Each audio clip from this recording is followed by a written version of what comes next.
काल आज महाविकास आघाडीकडून तुतारी या गटाकडून सिद्धी कदम यांना उमेदवारी देण्यात आली आहे.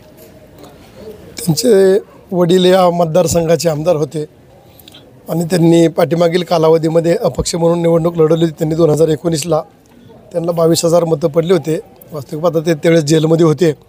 फॉर्म भरण्यापुरती त्यांना 4 दिवस सुट्टी मिळाली होती आणि आता पवारसाहेबांनी त्यांच्या मुलीला उमेदवारी दिलेली आहे.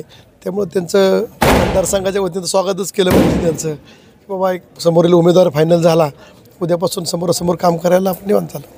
अनेक मोहोळ तालुक्यामध्ये जे भूमिपुत्र देखील मुद्दा उचलला येण्यात आला होता. आता नवीनच उमेदवारी देण्यात ज्यांचं नाव पुढे आलं तर ते म्हणजे क्षीरसागर असते राजू खरे यांना डावलून याच्या पाठीमागे नेमकी काय असणार आहे रणनीती? आता त्याच्याबद्दल मी काहीच सांगू शकणार नाही. कशी उमेदवारी फायनल झाली, त्यांना का दिली, ह्यांना का डावललं.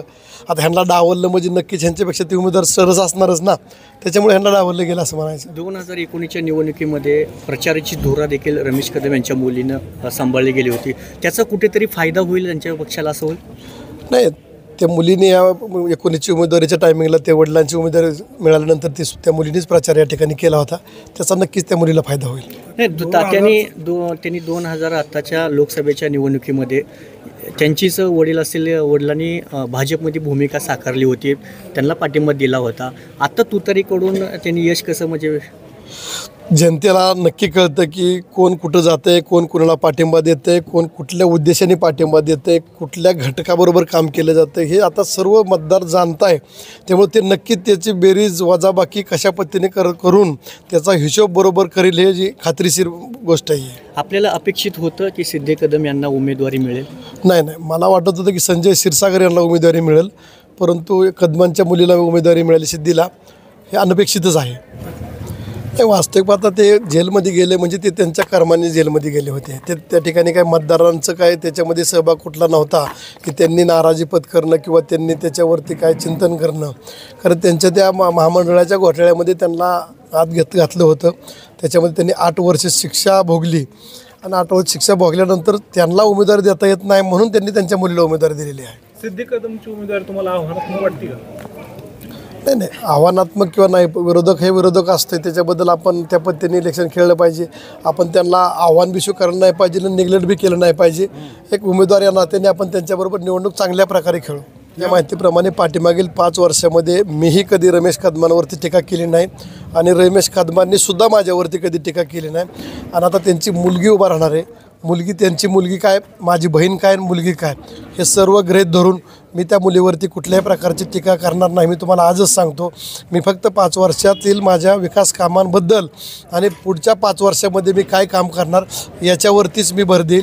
मी त्या मुलीवरती कुठल्याही प्रकारे टीका करणार नाही. लोकसभेची निवडणूक ही वेगळी होती, विधानसभेची निवडणूक वेगळी होती. त्यावेळेस त्यांना कुणाला तरी पाठिंबा द्यायचाच होता. त्यांना त्यांच्या काही गोष्टींमुळं त्यांना पाठिंबा देणं भाग पडलं होतं. त्यामुळे त्यांनी पाठिंबा दिला, एका दुसरी सभा घेतली. असं काय सक्रियतेने त्यांनी काय भारतीय जनता पक्षाचे उमेदवार थोडीच काम केलं होतं.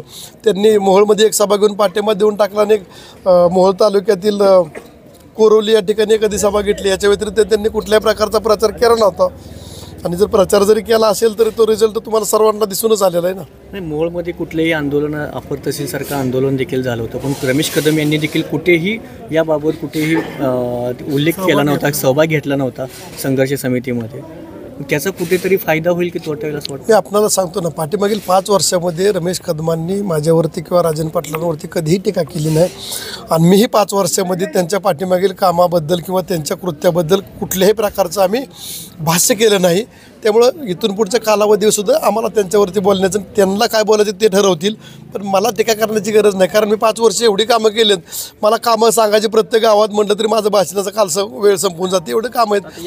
यापूर्वीचे रमेश कदमांबरोबर संबंध कसे राहिले? माझा त्यांच्याशी कधी संबंध आलेला नाही. लाडक्या बहीण योजनेचं आता महिलाच पुढे उमेदवार आहे, त्याचा काही परिणाम होत नाही? नाही, लाडकी बहीण म्हणजे आमची बहीण म्हणजे लाडकी बहीणच समोर आता. हां, आता कसं आहे माहिती आहे का, त्यांना त्यांच्या पक्षाने दिले म्हटल्यानंतर बहीण असली भाव असला तर लढत तर होणारच आहे.